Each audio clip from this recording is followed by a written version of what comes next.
ரஜிதா, சொல்லுங்க ஐயா. உங்களுக்கு சமைக்க தெரியுமா? தெரியும். அப்படியா?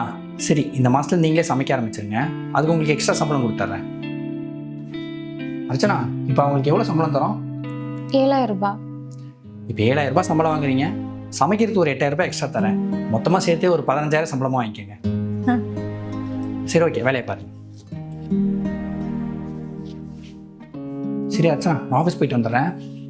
ஒரு நிமிஷம் நில்லுங்க. நான் நல்லா தானங்க சமைக்கிறேன். சும்மா ஒரு சேஞ்ச் இருக்கட்டும் தான். இருந்தாலும் நீங்க சொன்னது எனக்கு சுத்தமா பிடிக்கல.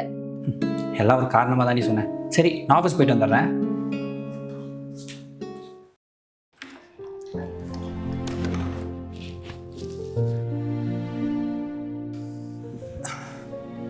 அர்ச்சனா, டயர்டாக இருக்குது, ஒரு கப் காஃபி போட்டு கொடுக்குறியா?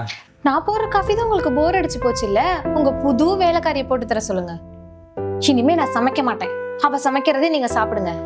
வேலைக்காரி சமையல் உங்களுக்கு பிடிச்சிருக்கு, என்னோட சமையல் உங்களுக்கு போர் அடிச்சு போச்சா? இங்கே பாரு, என்ன நடக்குன்னே தெரியாமல் வாய்க்கு வந்தபடி பேசாத. நேற்று பால்கனியில் நின்று இருந்தேன். ரெஜிதா கிட்டே கடன் வாங்கியிருப்பா போல. நேற்று வீட்டு மாடி வச்சு அவளை அவ்வளோ திட்டிட்டு இருந்தாங்க. ஏமா 40,000 பணம் கொடுத்துட்டு உன் 40 வாட்டி சுற்றுவாங்களா?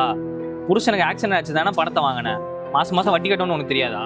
கத்தாதீங்க தம்பி, ஓனர் இருக்காங்க, தப்பா நினச்சிக்குவாங்க. நான் வாங்குற சம்பளம் சாப்பாட்டுக்கும் மருந்துக்குமே சரியா போயிடுது. நான் வேற 2 இடத்துல வேலைக்கு கேட்டிருக்கேன். வேலை கிடைச்சோன்னா உங்களுக்கு அடுத்த மாதம் திருப்பி கொடுத்துட்றேன். இங்கே பேசுறது ரொம்ப அசிங்கமாக இருக்கு தம்பி. இந்த அசிங்கத்துக்குலாம் ஒன்றும் குறைச்சல் இல்லை. இந்த ஒரு மாதம் பார்ப்பேன், பணம் வரலனா அடுத்து என்ன பண்ணணும்னு எனக்கே தெரியாது. நம்மக்கிட்ட 10 வருஷமாக வேலை செய்கிறாங்கடி ரெஜிதா. இன்னைக்கு வரைக்கும் ஒரு நாள் கூட அட்வான்ஸ் பணத்தை கொடுங்க, சம்பளம் ஜாஸ்தி பண்ண கொடுங்கன்னு கேட்டதே கிடையாது.